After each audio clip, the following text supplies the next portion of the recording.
بسم اللہ الرحمن الرحیم۔ السلام علیکم۔ قاضی ابن لیلہ اپنے زمانے کے مشہور و معروف قاضی تھے۔ ایک مرتبہ دو عورتیں انصاف کے معاملہ میں قاضی صاحب کی عدالت میں آئیں۔ قاضی نے پوچھا، تم دونوں میں سے پہلے کون اپنا معاملہ سنائے گی؟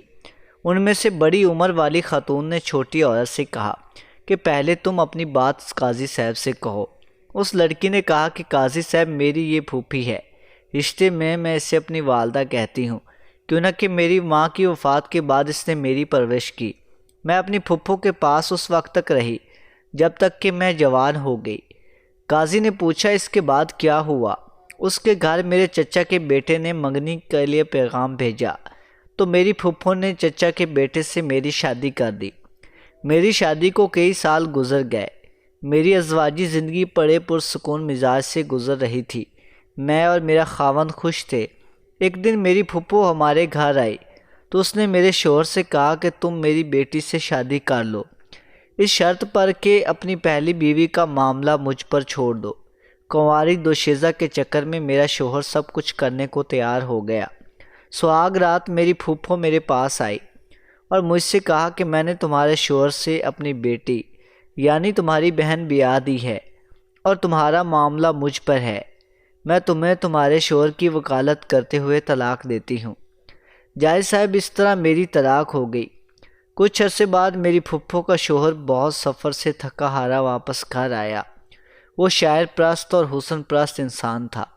میں بن سنور کے اس کے آگے بیٹھ گئی۔ اسے کہا کہ اب مجھ سے شادی کریں۔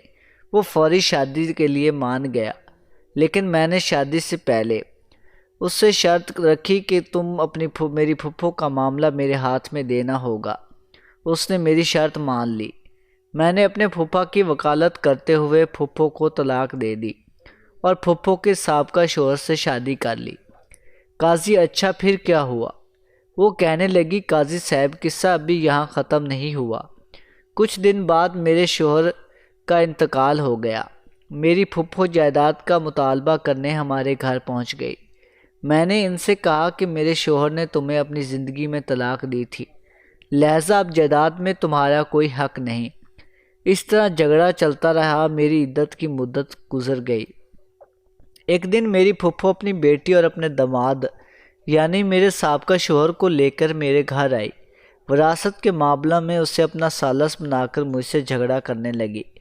انسان چاہے جتنا مرضی عرصہ گزار لے، لیکن اسے اپنی پہلی محبت نہیں بھولتی۔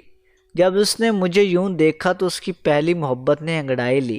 میں نے ان کی طرف دیکھ کر کہا کہ آپ پھر سے مجھ سے شادی کریں گے؟ اس نے فوری حامی بھر لی۔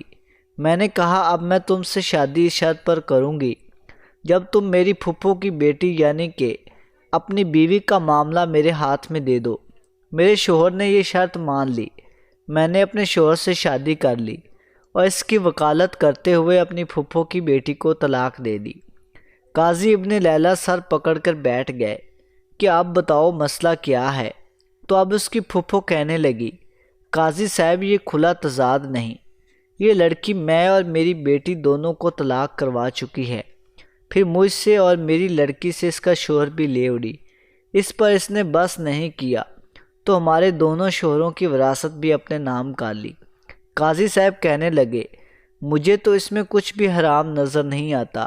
طلاق بھی جائز ہے، وکالت بھی جائز ہے، اور طلاق کے بعد بیوی اپنے سابقہ شوہر سے دوبارہ شادی کر لے، یہ بھی جائز ہے، بشرط یہ کہ درمیان میں اس کی کسی اور سے شادی ہو، طلاق ہوئی ہو، اس کا شوہر فوت ہوا ہو۔ تمہاری کہانی میں بھی ایسا ہی ہوا ہے۔ اس کے بعد قاضی صاحب نے خلیفہ منصور کو یہ واقعہ سنایا تو وہ ہنس ہنس کر لوٹ پوٹ ہو گئے اور کہنے لگے کہ کوئی کسی کے لیے گڑھا کھودے گا تو سب سے پہلے اس میں خود گرے گا۔ یہ بڑھیا تو گڑھے میں نہیں، گہرے سمندر میں گر گئی۔